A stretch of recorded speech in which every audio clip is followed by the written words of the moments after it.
Odijo. Utneen baajataa bara 2018 dhiyaatee fooyya'insa guddina diinagdee gooroo biyyattiif gahee olaanaa qabaachuu ministeerri maallaqaa Ahmed Shidee himan.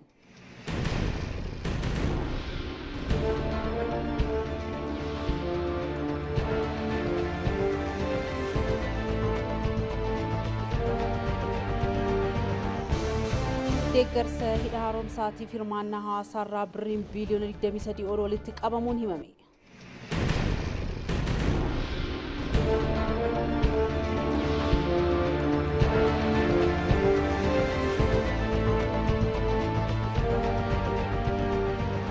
Israa'eel fi Hamaas karoora dhukaasa dhaabuu dhiyaatee fudhachuu akka qaban pirezidaantiin Ameerikaa Doonaald Tiraamp hubachiisan.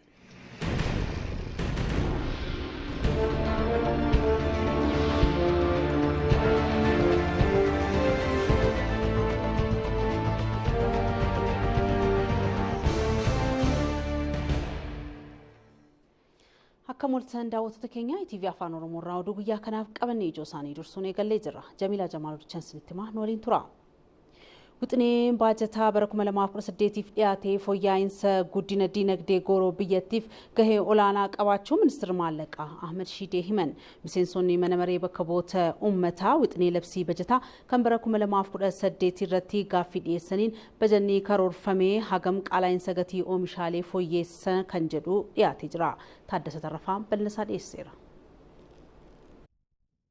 Miseensonni mana marii bakka bu'oota uummataa wixinee baajataa bara 2018 irratti gaaffii dhiyeessaniin wixineen baajataa bara 2018 dhiyaate kan bara 2017 darbeerraa caalmaa birrii biliyoona 300 fi biliyoona 85 qabaachuun gaarii ta'uu kaasanii jiru.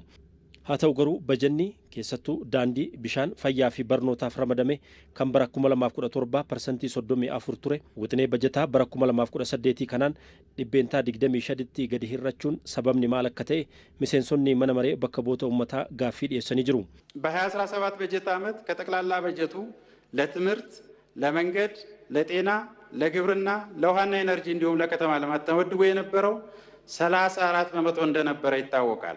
ሴክተሮን hiyyummaa hir'isan seektarri daandii barnoota fayyaa fi bishaan baajata bara 2017tiin dhibbeentaa 34 kan dabalan bara 2018 maaliif dhibbeentaa 25tti gadi bu'ee አስተዳደራዊ ወጪው እያበጠ የልማት በጀቱ እየቀነሰ በሄደ ቁጥር ዝቅተኛና ቋሚ ገቢ ያላቸው የመንግስት ሰራተኞች አሁን ባለው የዋጋ ንረትና የብር የመግዛት አቅም መዳከም ምክንያት hojjetan mootummaa jireenyi itti cimeera. Fooyya'insi galii gibiraa hojjetaa mootummaa maal fidee dhufaa? Baajanni naannolee bara 2017 dhibbeentaa 34ን dabalee ture. Wixinee baajataa bara 2018 kanaan dabalii dhibbeentaa 16 qofa maaliif ta'e?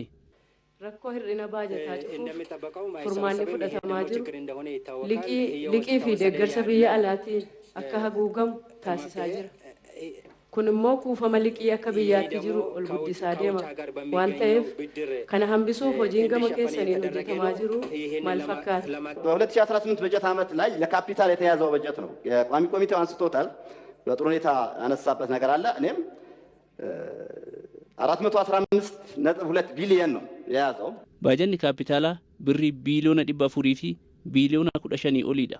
Baajanni idilee fi bulchiinsaa maaliif garmalee baay'ate? Gaaffilee miseensota mana maree bakka bu'oota irraa dhiyaataniif deebii kan kennan ministeerri maallaqaa Ahmed Shidee bajanni baasii idilee kan dabaleef mootummaan bajata idilee keessaa dhibbeentaa 50 kan ta'u idaa kaffaluu fi xaa'oof boba'aa doggomuudhaaf kan oolu ta'uu dubbatanii jiru. ከአጠቃላይ የፌደራል መደበኛ በጀት ውስጥ ከግማሽ በላይ የሚሆነው መደበኛ በጀት ተብሎ የቀረበው የዕዳ ክፍያ ነው። የዕዳ ክፍያና ማህበራዊ ድጎማዎች ናቸው። Baajanni idilee walakkaadhaa ol liqa deebisuu fi diggomaadhaaf waan ooluuf baajanni kapitaalaa barnootaa fayyaa fi daandii xiqqaa miti. Mootummaan dhimmoota hawaasummaa hedduun waan jiraniif hundumaa wal madaalee baajata qabeera.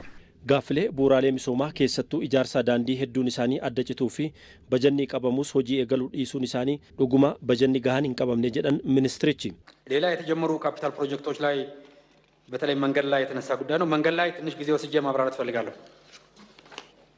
መንገድ ላይ እንዳላችሁት ለነባር ፕሮጀክቶችም በቂ አልተያዘም ብላችኋል። ተገቢ ነው ጥያቄው። ለነባር ፕሮጀክቶችም በቂ አልተያዘም። ምንም ጥርጥር የለውም። ፕሮጀክቶonni ካፒታላ keessattuu daandii waliin wal qabate baajanni qabame dhuguma gahaa miti. Gaaffii sirriidha. Daandii amma ni hojjenna jenne osoo hundumaa ni hojjenna jenne birriin tiriliyoona tokko qabdi 5 nu barbaachisa. Gaaffii ijaarsa daandii waliin wal qabatee kanaa booda qorannoon barbaachisummaa fi facaatii daandii ilaallee daandii kan hojjennu ta'a. Bajata kaapitaalaa keessattuu daandii barnoota fayyaa fi bishaan kan bara 2017 irraa dhibbeentaadhaan bajanni hir'achuun yoo jiraates galii biyyattii waliin bajanni qabamee xiqqaa miti jedhan ministeerri maallaqaa Ahmad Shidee ማክሮ ኢኮኖሚ ማሻሻያው የዋጋ መረጋጋትን ማስከተል አለበት። ለዚህም ሲባል የበጀት ጉድለት አሸፋፈናችንን በከፍተኛ ጥንቃቄ የሚሸፈንበት ሁኔታ ውስጥ ነው የምንገኘው ማለት ነው። Wixineen baajataa bara 2018 xiyyeeffannoon isaanii guddaan baasiin mootummaa galii sassaabamu waliin wal madaaluu qaba. Baasiin galii keessaan haguugamuu qaba. Gaaffiin misoomaa hedduun jiraatus fooyya'insi dinagdee gooroo biyyattii tasgabbaa'aa akka ta'uuf baajata kana akkanatti qoodne. Kanaafuu baajanni bara 2018 imaammata maallaqaa fi fooyya'insa haaraa waan hordofuuf daandii sirriitti galuuf kan karoorsine. Gaaffii bajanni naannolee bara darbee irraatii dhibbeentaadhaan xiqqaateera jedhuufis deebii kennanii jiru. የክልሎች በጀት ጭማሪን በተመለከተ ነው። የዚህ የቁጥሩ ሬቱ በተመለከተ የትሬጀሪ የፌደራል መንግስት ትሬጀሪ ጭማሪና baajata naannolee waliin wal qabatee baajanni qabamee xiqqaa miti. Naannoleen kanaa booda galii taaksii qabeenyaa bara 2018 irraa eegalanii ofiif sassaabbatu. Kanaafuu naannoleen of cimsuu qabu. የፕሮፐርቲ ታክስ ደግሞ ለክልሎች የተሻለ ገቢ ያስገኝላቸዋል። ክልሎችም የገቢ አቅማቸውን የማሳደግ ስራ እንደሚሰሩ ታሳቢ ተደርጎ ማለት ነው። Wixineen baajataa bara 2018 kun torbee ittaanutti irratti mari'atamuudhaan akka ragga'us himanii jiru ministeerri maallaqaa Ahmad Shidee. Manni maree bakka bu'oota uummataa wixinee labsii mirga abbummaa qabeenyaa dhaabbataa fi mana jireenyaa lammiilee alaa ilaalchisee miseensonni mana marichaa erga irratti mari'atanii booda sagalee caalmaadhaan raggaasisanii jiru. Oduu birootiin immoo harri dambalfaaya magaalaa Baatuu dabaluun cinaatti bu'uuraalee misoomaa naannawa kanatti hojjetame hawwata turizimii magaalattii fi naannoo Oromiyaatiif sona akka ta'e himame. Dargaggoonnii fi namoonni naannawa kanatti osoo bashannananii ETV'n afaan Oromoo dubbisee haara kanaaf kunuunsi akka taasifamu gaafatanii jiru. Tafarii Gammee bal'insaa qindeesseera. Haroowwan, bosonoonni, laggeen, gaarreewwanii fi sululoonni qabiyyee uumamaa bashannanaa fi jireenya dhala namaaf tolanidha. Naannoon Oromiyaa qabeenyota kanneeniin kan badhaate yoo taatu, kana misoomsuun sona qalbiif tolu itti dabaluun irraa fayyadamuun kan abbaati. Haroon dambalis qabeenya kuufamaa naannichi qabudha.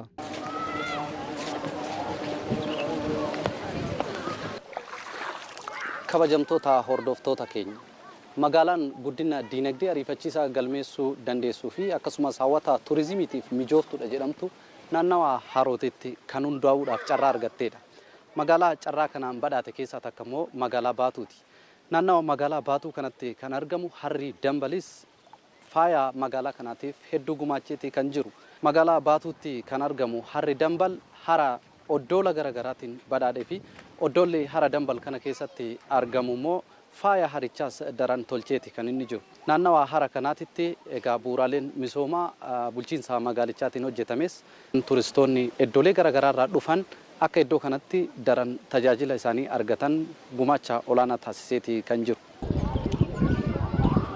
Gosoonni allaattiiwwanii naannoo kanatti argamanis hawwata turizimii magaalaa Baatuu si'eessanii jiru. Ijaa qalbiittis soora uumanii jiru. Dargaggoonni wayita naannawa hara kanaatti bashannanan dubbisnes hawwattummaan isaa kan nama boonsudha jedhu. Hara dambalii akkuma maatiiti. Akkuma maatii kiyyaati. Maaliif itti dhaladhee itti guddadhee haga amman ga'u asiin ga'u asiin na guddise bishaan. Hara dambal jedhu. Baay'ee tokko namatti tola. Osoo as keessaa bahu baadhee haga jedhu naftee natti dhagame miira bareedaa qaba. Qilleensi ishee baay'ee namatti tola. Oromiyaan galaanni hagana jiru kun akkamitti hagana arguu dhabee turuun kun ammoo baay'ee na gaddisiisa. Bishaaniin marfamti. Qurxummii ishee illee baay'ee namatti tola nyaadheera. Deddeebi'ee dhufuudhaaf ammoo carraa yoo argadhe dhufee ilaala jedhee abdadha. Harri dambalii kun baay'ee attiraakshinii natti uumee jira. Waan baay'ee namatti tolu garuu kunuunsa akkasumaan qabaatu qaba. Mootummaa qofa eeguu osoo hin taane uummannis mootummaadha waan ta'eef kunuunsuu qabeenya keenya waan ta'eef kunuunsuun dirqama keenya. Sumarraan hara dambal kana waa'ee isii dubbanne baay'ee midhaagduu qilleensi isii gaarii iddoowwan turizimii adda addaa mijataa akka taate daawwannaa garaagaraatiif illee iddoowwan mijataa boqonnaa gaarii iddoo qabdudha. Asumaan hara dambal dhufanii qurxummiin immoo akka ajaa'ibaatti nyaatu. Qurxummii nutis nyaachaatuma guddanne ilkaan itti rigachaa guddanne qurxummiin asii baay'ee mi'aa baay'ee namatti tola. Hawaasni iddoo birootis bashannanaaf haroo dambal osoo dhaqanii daawwatanii affeeru. Uummanni asillee baay'ee namatti tola. Kanaaf immoo koottaatti daawwadha jedha asumaan. Keessummoota biyya garaagaraatti biyya biraatiin biyya fedhanii dhufanii nuumatu geessa. Naannoo kana hin barsiisna. Waan aan tulluu shanan bishaan kana irratti jiru. Waan qurxummii hagam jiru. Bishaan kana hagam fageenya yookaan badhinne isaa hagam akka ta'u itti ibsina jechuudha. Namoota laalanii gammadanii deeman jechuudha. Namoota dhufanii hin beekneen carraa argame hundumatti fayyadamtanii dhuftanii osoo hara dambal daawwattanii hara dambal hara uumamaan badhaatu baay'ee mijattu qilleensi isii gaarii kataate kana dhuftanii osoo daawwattanii nutis warri asii isin simachuudhaaf namoota haaraa dhufan daawwachiisuudhaaf jalbaanis jira irra deemanii yabala kanaan daawwachuun hin danda'ama. Namoonni hundumtuu dhufanii osoo daawwatanii qarqara hara dambal kanatti qurxummii nyaachaa osoo bashannananii baay'ee nutti tola. Harri dambal hara baay'ee midhaagdu baatu magaalaa baatu keessatti kan argamtudha.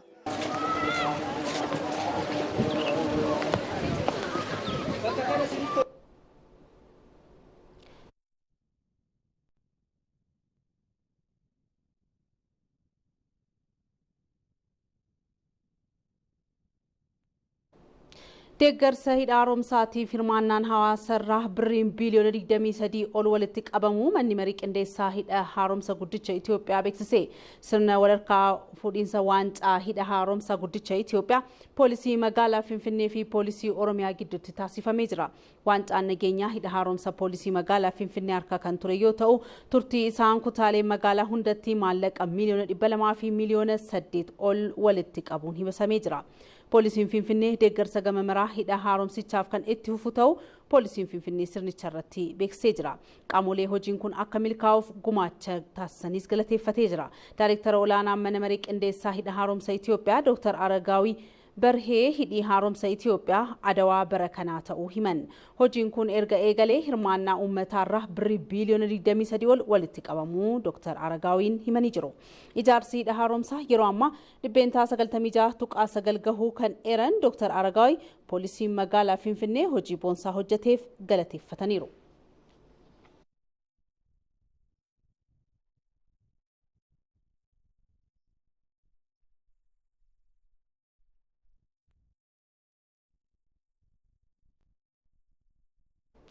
odeeffannoo kanarratti turra daawwattoota keenya odeeffannoo dabalataa nuun biraan gahuudhaaf saxxoo tashauma sararratti argama akka moltee saxxoo mee sirnichi dhimmoota amma barreeffamaan nuun biraan geesseen dabalata maal fakkaata kan jedhu immoo daawwattoota keenyatti himuu dandeessa. Tole Jamiila akkuma ati jalqaba irratti kaasuudhaaf tuquudhaaf yaalaa turte hidhi haaromsaa erga jalqabee naannoo waggoota 14ti. Kanaanis gaa parsantaa 96.9 gahuudha qindeessanii hidha haaromsa Itoophiyaa Dr. Aragaawii Barhee kan himani. As keessatti gaa hirmaannaan uummata Itoophiyaa daangaa adda ta'uudha kan isaan kaasanii. Egaa keessattuu guyyaa har'aa kan immoo poolisii magaalaa Finfinnee fi akkasumas immoo poolisii Oromiyaa gidduutti wal harkaa fuudhinsi waancaa nageenyaa hidha haaromsa guddicha Itoophiyaa gaggeeffamaati kan jiru. Egaa akkuma daawwattoonni keenya duuba kiyya ilaalaa jiran amma bulchiisa magaalaa Finfinnee yookiin poolisii magaalaa Finfinneeti gara poolisii magaalaa naannoo Oromiyaatti yeroo imalaa jirrudha. Magaalaa Finfinnee keessa waancaa wal harkaa fuudhamee naannoo Oromiyaatiif kenname sirni gaggeessaa magaalaa Finfinneetiin gara Oromiyaatti yookiin mootummaa naannoo Oromiyaatti taasifamaati kan jiru. Egaa as keessatti keessattuu poolisiin magaalaa Finfinnee mindaasaa qaburraa erga gaafa hidhi haaromsaa kun jalqabe kutaa turuu fi qarshii miiliyoona 1 ol mindaasaarraa kan kutee fi walumaa galatti immoo ji'oota magaalaa Finfinnee yookiin poolisii magaalaa Finfinnee waliin waancaan kun ture keessatti birrii miiliyoona 200 fi miiliyoona 8 ol maallaqni kan walitti qabame yoo ta'u egaa as keessatti tumsi gama hedduu kan poolisii magaalaa Finfinnee hedduu ta'uu fi kutaalee magaalaa Finfinnee hunda keessa maallaqni kun kan walitti qabame ta'uudha. Egaa gama biraa biraatiin immoo poolisiin naannoo Oromiyaatis gaa waancaa kana har'a fudhatee gara waajjira isaa muumetti deemati kan jiru. Isa kanaanis gaa muuxannoo bulchiisa magaalaa Finfinnee yookiin immoo poolisii magaalaa Finfinnee irraa argate kana qindeessuudhaan maallaqa guddaa yookiin immoo horii guddaa sassaabuudhaaf akka qophii ta'edha kan himame. Egaa keessattuu koreen qindeessituun hidha haaromsaa bulchiisa magaalaa Finfinnee poolisii magaalaa Finfinnee fi akkasumas immoo poolisii naannoo Oromiyaa galateeffatee jira. Keessattuu hidhi haaromsaa gaa eebbifamuudhaaf ji'oota muraasaatu hafee fulbaana keessa gaa eebbisaa ni ta'a jedhameeti ministeerri muummee kan mana maree bakka bu'oota uummataa irratti kaasaa turanii. Kanaaf naannoon Oromiyaa yeroo kanatti waancaa kana fudhachuun isaa carra qabeessaa yeroo wanni eebbaaf deemu hidhi guddichi yookiin immoo Adawaan ammayyaa Itoophiyaa gara eebbatti deemaa jiru kanatti akkas naannoon Oromiyaa fudhachuu isaa carra qabeessa isa taasisa jedhameeti kan eegamaa jiru. Egaa waancaan kun gara poolisii naannoo Oromiyaa dhaqqabaati kan jiru. Egaa akkuma duuba kooti hordofamaa jirutti booddee immoo odeeffannoowwan achitti ka'e naannoon Oromiyaa immoo akkamitti maal hojjechuu akka qabuu fi maallaqa akkamii akka walitti qabuudhaaf karoorfate kan oduu keenya waaree boodatiin kan isaan biraan geenyu ta'a. Hayyee saxoota shomaa odeeffannoo bal'aa daawwattoota keenya biraan geesseef galatoomi siin jenna. Oduu birootti ceena. Jiraattonni godina Harargee lixaa aanaa Habroo biqiltuuwwan ashaaraa magariisaa dhaabaman irraa fayyadamaa jiraachuu himan. Akka godinichaattis bara kana biqiltuu faayidaa garagaraaf oolan miliyoona 400 ol dhaabuuf hojjetamaa akka jiru waajjirri qonnaa godinichaa beeksisee jira. Mangistuu Akkumaa bal'isaa qindeesseera. Erga duulli ashaaraa magariisaa akka biyyaatti hojjetamee as bu'aawwan qabatamaan argamu eegaleera.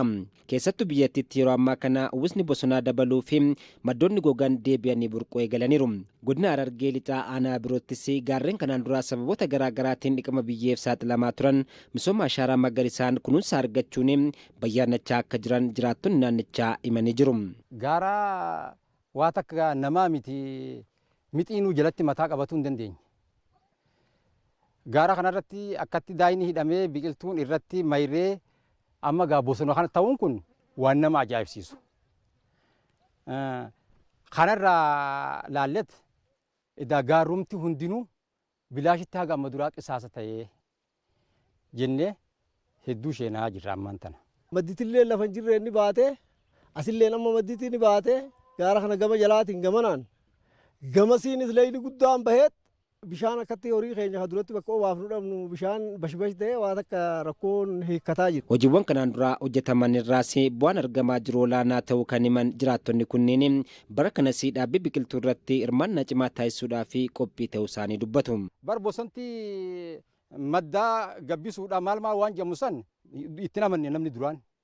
Amma immoo waan akaakiyyee fi abaabiyyee keenya keessatti hin argin haaraa arguu kanaan edaa wanti saayinsiin jedhu sun dhugaadha kaja uummanni itti amanee sirritti gaarri jiru martinuu misoomuu qaba kan jedhu qotee bulaan guutumaa guutuutti sammuutti seef godhateera. Qajeellee tirmaanna jenneeti qaamaa qalbiin itti buqqaanee dalaynee ashaaraa magariisaa gaara duraan hin uffatin uffifnaa jenneet haalaan yaada keessaa qabna. Bulchaa ittaanaa fi hoogganaan waajjira qonnaa fi lafaa aanaa Habroo Abdallaa Umar akka aanichaatti bara kana biqiltuu miliyoona 40 dhaabuu fi karoorfamee gara hojiitti galameeraa jedhu. Bara kanas biqiltuu miliyoona 40 buufata biqiltuutu irratti qopheessinee kana keessa yoo xiqqaate araddoota 35 qabnu keessatti buufata xixiqqaa biqiltuu bannee buufata gurguddaa aanaa qabnu irratti lamaan irrattis buufata biqiltuu qopheessinee qophii gaariirra kan jiru ta'uu isaati. Hoogganaan waajjira qonnaa godina Harargee lixaa Bushraa Adam godinichi yeroo hedduu hongeef saaxilamaa akka ture himuun erga sosochiin ashaaraa magariisaa eegalamiyaas bu'aan qabatamaan argamu eegaleeraa jedhu. Harargee irratti lafti duraan hongeedhaan beekamtu jijjiirama qilleensaatiin rakkoon hammaataan nu mudachaa ture yeroo ammaan tanaa haalli jiru gaariidha jechuun danda'ama jechuudha. Waggoottan 4-5 yeroo jiru kana rakkoo roobaatiin hongeetiin godinni keenya miidhamaa hin jiru jechuudha. Baay'ee sadarkaa gaariirra jira. Duraan namni rakkateetii Harargee irraa ba'ee naannoo Wallaggaa naannoo Illuu Abbaa Booraa Cawwaaqaa kana qubachaa ture. Yeroo ammaan tanaa sababa bosonni deebi'een amma hongeen hammaataan akkasittis waan nu mudanneef lafa qabu irratti xiyyeeffannaa olaanaa kennee hojjechuu turre jiraata. Inni biraa biqiltuu kunuunsuudha qaba. Akka godinichaattis yeroo ammaa kana hojiin misooma sululaa fi ashaaraa magariisaa haala gaariin raawwatamaa kan jiru ta'uu kan himan immoo bulchaa ittaanaa bulchiinsa godina Harargee lixaa Tashoomaa Kabbadaadha. Boona hojiin misooma sululaa hojii sirnaa ta'ee jira. Kanaaf otoo hoggansi sochii otoo hin godhin hojjetaan sargaan otoo sochii hin godhin qotee bulaan ofii isaa beekee ijaaramee akka sirnatti qabatee hojii misooma sulaa hojjechuu jalqabee jira. Yoo kana hojjetame jiraachuu akka hin dandeenye waan beekuuf. Itti aansee immoo hojiin hojjetame kun immoo ashaaraa magariisaan biqiltuudhaan uwwifamuu waan qabuuf kunis sirna ta'ee jira. Akka argee lixatti. Akka godinichaattis bara kana biqiltuuwwan faayidaa garaagaraatiif oolan miliyoona 400 ol dhaabuu fi hojjetamaa akka jirus odeeffannoo waajjira qonnaa godinicharraa argame ni mul'isa. Sagantaan ashaaraa magariisaa dargaggoota hedduuf madda carraa hojii ta'uu sadarkaa pirezidaantii taanaatti qindeessaan kilaastara baadiyyaa naannoo Oromiyaa Addisuu Araggaa himan. Sagantaa jalqabsiisa ashaaraa magariisaa naannoo Oromiyaa bara kana godina Shawaa Kibba Lixaa aanaa Wancii gaara Tulluu Sonqoleetti gaggeeffameera. Sagantaa ashaaraa magariisaa bara kanaatiin biqiltuun gosa adda addaa biiliyoona 5.2 qophaa'uunis himamee jira. Asaantii Hasan bal'inaa qindeessiteetti.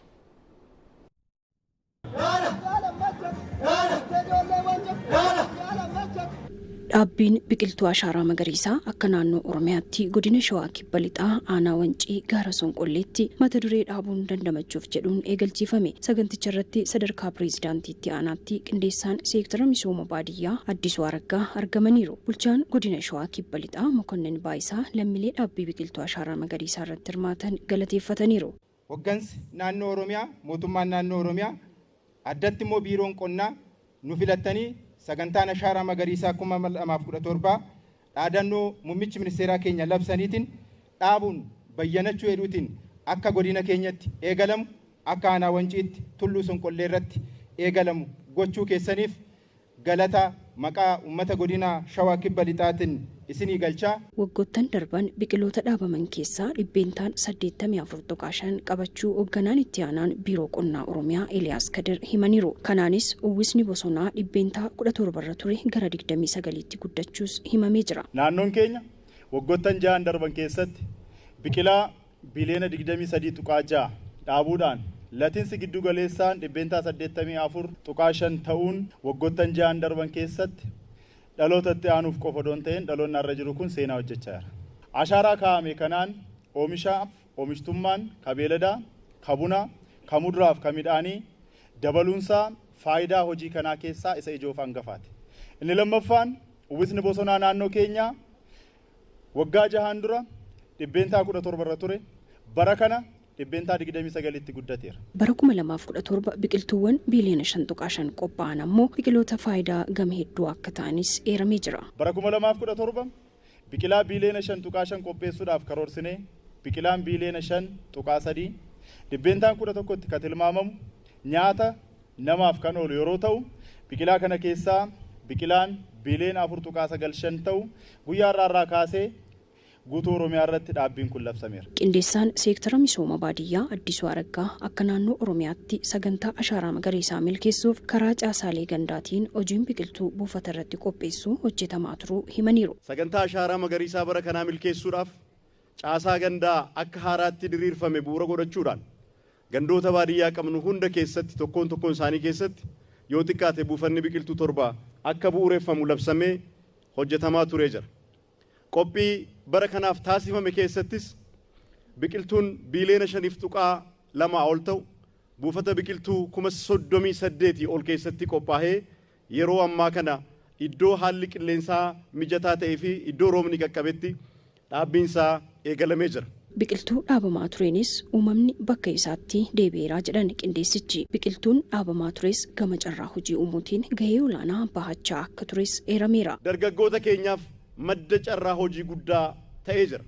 Akkuma hundi keessan quba qabdan buufata biqiltuu 38,000 ol akka naannoo Oromiyaatti qabnu kana keessa irra jireessi isaanii waldaawwan intarpiraayizii maayikiroof xixiqqaatiin abbummaan isaanii kan qabamedha. Kanarraa ka'uudhaan dargaggoonni biqiltuu dhaabanii kunuunsuudhaan biqiltuu sana gabaadhaaf dhiyeessuudhaan madda galii godhatanii jiruuf jireenya isaanii fooyyeffachuu kan itti danda'anidha. Akka naannoo Oromiyaatti haga ammaatti biqiloonni biiliyoona 23 ol dhaabachuun himameera. Dhalli namaa uumamaa waliin michoomee kunuunsaa jiraachuu akka qabu itti gaafatamaan siyaasaa paartii badhaadhinaa damee Oromiyaa Namarraa Bulii himan. Duulli dhaabbii biqiltuu ashaaraa magariisaa godina Jimmaattis eegalamee jira. Tasfaayee Addamaan bal'inasaa qindeesseera. biyyaa fi biyyee abbaatu eeggataa jedha Oromoon. Godina Jimmaa aanaa Omoon addaa keessatti argamna. Duula ashaaraa magariisaa kan bara 2017 gaa yeroo ammaa kana eegaleetti kan inni jiru. Kana wajjin wal qabsiisuudhaan naannoo hidha Galgal Gibeetti biyyeedhaan akka hin guutamneef hawaasni aanaa Omoon addaa akkasitti gamtaadhaan ba'anii misoomsuu irratti argamu. Duula dhaabbii biqiltuu akka naannoo Oromiyaatti labsameen godina Jimmaatti argamuudhaan hoogganaan damee siyaasaa paartii badhaadhinaa damee Oromiyaa namarraa bulii namni uumama waliin waliigalee jiraachuun murteessaa ta'uu himan. Namni qabeenya uumamaa wajjiniin yeroo wal loluu egeree isaa diigaa jira. Qabeenya uumamaa wajjiniin lammiin waliigalu egeree isaa ijaaraa jira. Kanaaf paartiin keenya kana beekee hundaa ol ummati keenya naannoo isaa jiraatu qabeenya ofii isaatiin balleesse, qabeenya harka isaatiin barbadeesse deebisee dhaabuu danda'u narra jira jedhee akka murteessu gaggeessummaa olaanaa kennee naannoof biyya keenya keessatti jijjiirama abdachiisaa ta'ee fi egeree saba keenyaa tolchuu kan danda'u, egeree saba keenyaa jijjiirama qilleensaa damdamatu uumuu danda'u tolchuu keessatti hojiiwwan boonsaa ta'an hojjetamanii jiru. Bulchaan godina Jimmaa obbo Tijjaanii Naasir gama isaaniitiin dhaabuu qofti furmaata hin ta'u akka daa'ima keessaniitti duukaa buutanii kunuunsuu qabdu jedhan. Dhaabnee galuu qofa miti kan isin irraa eegamu kunuunsuudha. Ilmoo keessan dhaabbattanii, somba keessanii, daa'ima keessanii isin dhaabdanii, daa'imni moo abbaaniif haaterraa dhibamnaan hin beektu ammam daa'ima akka miidhamtu. Hadda daa'ima keessan bakkeetti gattanii hin galtanu. Daa'ima keessan biqiltuu keessan kunuunfachuutu isinirra jiraata. Jiraattonni aanichaa biqiltuun lubbuu ta'uu hubanneerra waan ta'eef akka daa'ima keenyaatti kunuunsinaa jedhan. Ani bara 2002 eegalee biqiltuu asumatti waggaa waggaadhaan dhufee dhaabaan ture. Kana keessaa faayidaan arge jedhe waadinoon arge jechuudha. Bineensoti kana kanatti deebi'uu jalqabaniiru. Simbirrootiin deebi'uu jalqabaniiru. Qilleensi keenya geeddaramee bokkaan yeroo yeroodhaan kanaan dura geeddaramaa ture tartiibaan roobuu jalqabeera. Waa biraas immoo waadanuus ilaalaa jirra jechuudha. Dhufneellee asitti jechuudha biqiltuu kana akka daa'ima keenyaatti kunuunsinee guddisnee bareechuu qabna malee hadha dhaabnee galuu hin qabnu goguu danda'a. Bishaan hadha keessa kaa'u kun bishaanchi balleessuu danda'a waan ta'eef bishaancha keessaa baafnee sirriitti dhaabnee kunuunsinee dhaloota boriitiif kan dabarsinu ta'a seenaadha wanti kun. Dhaabuudhaan bayyanachuudha. Biqiltuu dhaabamee kunuunsuun galma yaadamee akka gahu gochuu murteessaa ta'uu mana amantaa Ortodoks Tawaahidoo Itoophiyaatti hoogganaan mana lubummaa waliigalaa Abuna Sawaariyoos himan. Abbootiin amantaa mana amantaa Ortodoks Tawaahidoo Itoophiyaa duula ashaaraa magariisaan kutaa magaalaa Booleetti biqiltuu dhaaban. Wasanee Amaara Bal'asaa Qindeessitti. Sagantaawwan ashaaraa magariisaa biqiltuu dhaabuu waggoota muraasa darban gaggeeffamaa turan keessatti dhaabbileen amantaas gahee isaanii gumaachaa turaniiru. Sagantaa ashaaraa magariisaa bara kanaas eegalame keessattis hirmaachaa jiru. Haaluma kanaan abbootiin amantaa mana amantaa Ortodoksii Tawaahidoo Itoophiyaa duula ashaaraa magariisaa kutaa magaalaa Booleetti biqiltuu ashaaraa magariisaa dhaabaniiru. Duula ashaaraa magariisaa kanarratti Paatriyaarkiin mana amantichaa Qulqulluu Abuna Maatiyaas, hojii gaggeessan mana lubummaa mana amantaa Ortodoksii Tawaahidoo Itoophiyaa Abuna Saawuroos, kantiibaa itti aanaa magaalaa Finfinnee Jaanxiraa Labbaayii fi abbootiin amantaa hirmaataniiru. Hojii gaggeessan waliigalaa mana amantaa kutaa lallabaa Shawaa Kibba Lixaa fi magaalaa Shagar Abuna Saawuroos biqiltuu dhaabuun gaaddisa dhaabuu ta'uu himanii kan dhaabbame ammoo kunuunsuun barbaachisaa ta'uu dubbataniiru. Har'as borus biqiltuu dhaabuun waan guddaadha, hin barbaachisaa jechaadha. Abbootiin keenyallee bakkuma mana bataskaanni jirutti muka bataskaanni hoo as jiraate mukatu mul'ata, gaaddisatu jira. Kanaafuu isarraa baranne amma ammaatitti abbootiin gaaddisa jala ta'aniiti nama wallolanis an araarsan ani ijoollee san barsiisan waan hundaan godhan gaaddisa jala ta'aniiti. Biqiltuun tun gaaddisa taati. Kanaafuu biqiltuu erga dhaabnee booda immoo eeguun barbaachisa. Akka guddatu heeruma hunda dhufnee tolaaluu qabna, tankabaakabuu qabna. Kantiibaa itti aanaan magaalaa Finfinnee Jaanxiraa Labbaay sagantaan ashaaraa magariisaa hojii hawaasaa hundaa ta'uu himaniiru. Dabalataanis damichi dinagdee biyyattii utubuuf faayidaa olaanaa qabaachuu ibsaniiru. አረንጓዴ አሻራ ፕሮግራም የሁሉም መሆኑን የሚያሳይና sagantaan ashaaraa magariisaa kan nama hundaa ta'uu kan agarsiisuu fi hunduu sagantaa kana galmaan ga'aa jiraachuu kan agarsiisudha. Keessattuu manneen amantaa hundi sagantaa kana galmaan ga'uu qabu. Abbootiin amantaas iddoo hayyamamee fi iddoo mana amantaa isaanii dhaabuun milkaa'ina biyyattiin gama ashaaraa magariisaatiin eegalte bu'aa guddina dinagdeetiif qabu ga'ee isaanii akka baatan waamicha keenya dhiyeessuu barbaanna. እንዲጫወቱ በዚህ አጋጣሚ ጥሪያችንን ማስተላለፍ እንፈልጋለን። አቦቲን አመንታ ዳቢ ቢቂልቱ irratti hirmaatanis manni amantichaa ashaaraa magariisaan hojii bal'aa hojjechaa jiraachuu himaniiru. ቤተክርስቲያኒቱ በዚህ ላይ ያላት አቋም የጸና አቋም ነው ያላት ከጥንት ጀምሮ። manni amantii ilaalchi gama ashaaraa magariisaan qabdu guddaadha. iddoowwan baadiyyaa yoo deemnu manneen amantaa keessa biqiltuuwwan garaagaraa ni mul'atu. kun kan agarsiisu biqiltuuwwan garaagaraa dhaabuun kunuunsaa jiraachuudha. ammas dhimma kanarratti hojiin hojjetamu guddaadha. biqiltuun yeroo roobaa fi aduus baay'ee fayyada. ዛፍ ለሁሉም ነገር ለፀሐዩም ለዝናቡም ለብርዱም እጽዋት ደግሞ ለሰው ልጆች ህይወት እንደመሆኑ biqiltuun ilma namaaf lubbuudha. nutis akka abbootii amantaatti hawaasaaf hojii gaarii hojjannee mul'isuu qabna. har'as sagantaa ashaaraa magariisaa kutaa magaalaa Booleetti gaggeeffamu irratti qulqulluu paatriyaarkii waliin biqiltuu dhaabuuf kan dhufneedha. hojii kana irrattis argamuu kootti baay'ee gammadeen jira. ይህንን በጣም ደስ ብሎኝ ነው ፕሮግራሙን የመጣሁት። sagantaan ashaaraa magariisaa bara kanaa mata duree dhaabuun bayyanachuu jedhuun biqiltuuwwan biliyoona 7.5 akka dhaabaman ni eegama. waggoottan jahaan darbanirraa eegalee hojiirra kan oolaa jiru sagantaan ashaaraa magariisaa baranas dhaabuun bayyanachuu mata duree jedhuun duula akka biyyaatti eegalameen naannoo Oromiyaatti sadarkaa duulaan guyyaa kaleessaa biqiltuun dhaabamuu eegalee jira. sadarkaa naannichaatti sagantichaaf biqiltuuwwan gosoota adda addaa biliyoona 5.2 ol qophaa'uun dhaabamaa jiraachuu hoogganaan biiroo qonnaa Oromiyaa Geetuu Gammachuu himan. Arki 40 biqiltuu qopheessine keessa biqiltuu bosonaa qopheessineeti kan jirru. Gama biraatiin immoo biqiltuun nyaata beeladaatiif ta'u biqiltuun bareedinaa adda addaatiif koriidaroota yeroo ammaatitti baadiyyaa keessattis magaalaa keessatti hundeessaa jirruun irratti dhaabnee bareedinaaf kan ta'uu danda'u bal'inaan kan hojjetamaa ture jechuudha.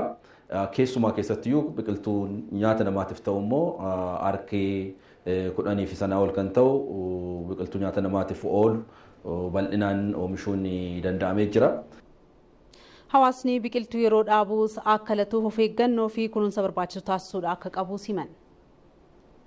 Dhaabbii bara kanaa karaa guutuu ta'een raawwachuudhaaf ogeessi keenya sadarkaadhaan jiru uummata wajjiniin ta'ee biqiltuun buufata biqiltuutu irraa gaafa dhufu biqiltuun laastikiidhaan marameeti kan jiru waan ta'eef laastikii sanaan boolla keessa buusanii dhaabuun hin barbaachisu. Laastika sana wajjiniin boolla keessa buusanii kan dhaaban yoo ta'e biqiltuu sun hin du'aa qilleensa argatu waan ta'eef dursa osoo biqiltuu gara boolla qophaa'eetti hin galchin laastika kanarraa kaasanii boolla qophaa'eetti biyyoo bona keessa qophaa'e sanaa waliin makanii sirriitti akka inni wal qabatu taasisuun baay'ee barbaachisaadha. Isa qofa otoo hin taane boolli bishaan guutee yoo jiraate immoo bishaan keessaa baasanii biqiltuu achi keessatti biyyoo galchanii biyyoo keessa dhaabutu barbaachisaadha. Yoo buufata biqiltuutu irraa gara bakkee dhaabbateetti fudhatamu akka hin cabne akka biyyoon irraa hin baanetti of eeggannoo guddaa godhee uummanni keenya hojjechuutu irra jiraata. Biqiltuun kanaan dura dhaabaman akka lataniif hordoffiin qorannoo irratti hundaa'ee gaggeeffamaa turuu kan himan immoo biiroo qonnaa Oromiyaatti ogeessa misooma bosonaa Guutamaa Hordofaati. Qorannoon latiisaa yeroo lama gaggeeffama waggaatti. Tokkoffaa yeroo seensa ba'iinsa roobaa ni gaggeeffama. Hammam late isa dhaabne keessaa meeqatu qabate meeqatu badee kan jedhu san qorannoo latiisaa marsaa tokkoffaa ni gaggeessina. Qorannoo latiisaa marsaa lammaffaa immoo yeroo bonaa waqtii bonaa ji'a ebilaa bitootessaa keessa ni gaggeessina. Biqilaa dhaabne san keessaa meeqatu late marsaa tokkoffaa lateera marsaa lammaffaa immoo hammamtu late kan jedhu san dhaabbii bara ittaanu keessarree galfachuudhaaf biqilaa qopheeffachuudhaaf yeroo sana adda baafnee qorannoon latiisa keenyaa 85 84 jennee murteessuu ni dandeenya. Erga san beeknee booda bara dhufuuf biqilaa hammamii irratti daballa kan bade san keessaa kan jiru tilmaama keessa galchine qophii akkasii geggeessuudhaan uwwisa bosonaa keenyarree beekuu ni dandeenya. Kanaaf fakkeenya gaarii an ta'u ashaaraa magariisaa bara 2011 jalqabee yeroo san uwwisni bosona naannoo Oromiyaa 17 ture har'a immoo waggootan ji'aan darban kana keessa xiinxala gaggeeffameen dhibbeentaa 29.6 geenyee jirra jechuudha.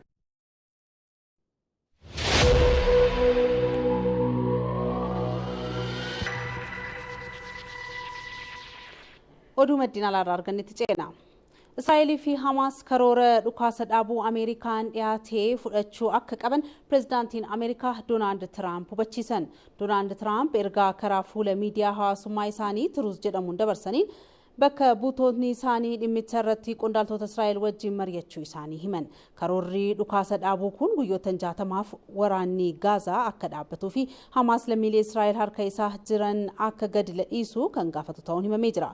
Doonaald Tiraamp dhimmicha irratti bakka buutonni koo qondaaltota Israa'el wajjin mari'ataniiru haa jedhan malee bakka buutonni Israa'el eenyufaa akka ta'an hin ibsine jedhameera. Israa'el karoora dhukaasa dhaabuu Ameerikaan Kaataarii fi biyyoota biroo wajjin dhiyeessitee fudhachuu ishii kan himan Doonaald Tiraamp waraana Gaazaa dhaabuuf qaama kamuu wajjin ni hojjanna jedhanii jiru. Hamaas karoora dhukaasa dhaabuu kana fudhachuu fi dhiisuun isaa haga ammaatti hin beekamne jedhameera.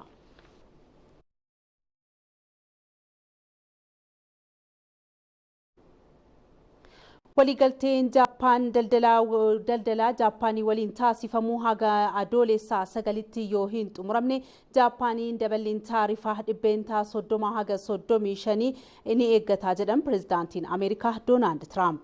Tiraamp yaada miidiyaaleef qoodaniin Jaappaan ruuzii Ameerikaa bitachuuf fedhii dhabuu ishee akkasumas wal madaaluu dhabuun daldala konkolaataa biyyoota lamaan gidduu furmaata argachuu akka qabu simaniiru.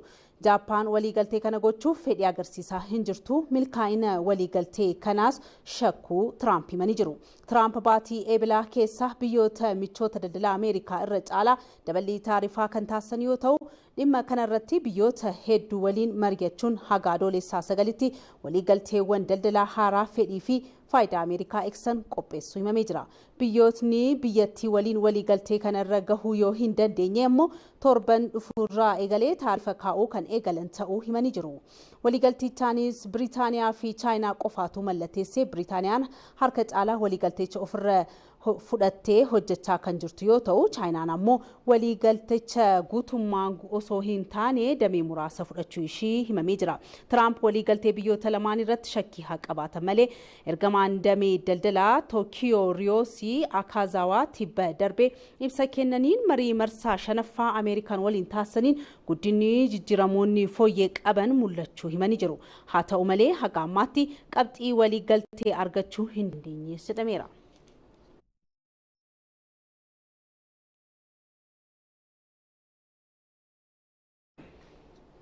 xumurarratti oduu ispoortii.